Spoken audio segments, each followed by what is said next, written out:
Hey guys, this is Kashran from Fashion Studio 7 Magazine, and today we're here with Tanya and Lapone from the Toronto International Music Summit. We're here downtown at the Hard Rock Cafe, just about to set this thing off, man. So, the Toronto International Music Summit, where did that whole dream start? So starting out, we were I was in the States with Lapone, looking at artists in Canada and looking at the opportunities that we could possibly provide in Canada.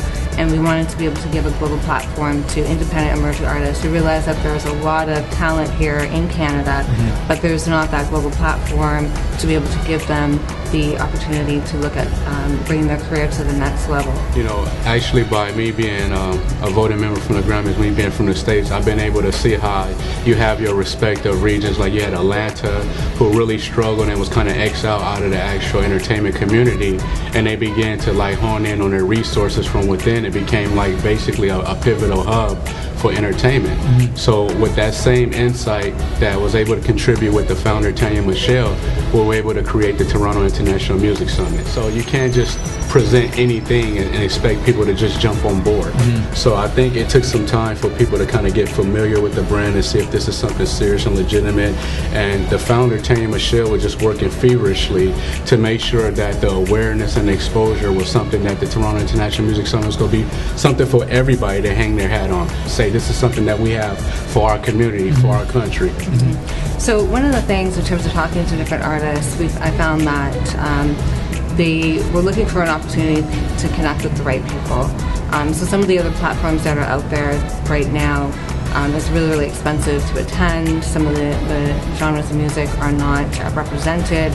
So a lot of the independent emerging artists and bands, they're looking for a place where they can meet the right people, find out how they can get their music on the radio, find out how they can market themselves and brand, and connect with and learn to develop their careers. So I think also to add to that, once they start learning about the components of the Toronto International Music Summit, when they start understanding how important it is about marketing and branding and how you get advertisers and sponsors on board to fund your shows, I think once we start speaking about that language, like how do you raise revenue to fund your shows, that's when we begin to stand up the antennas on the ears. You know, you don't want to just be a one-hit wonder. You want to be able to start understanding the foundation of music so you can build longevity. So when they say these people are the real deal, like they really understand the foundation of an artist, that's when people start to get it, that okay, this is something that is built to last. What's mainly important is though we have Music Counts, and Music Counts is our actual non-profit organization that helps with the youth and providing instruments and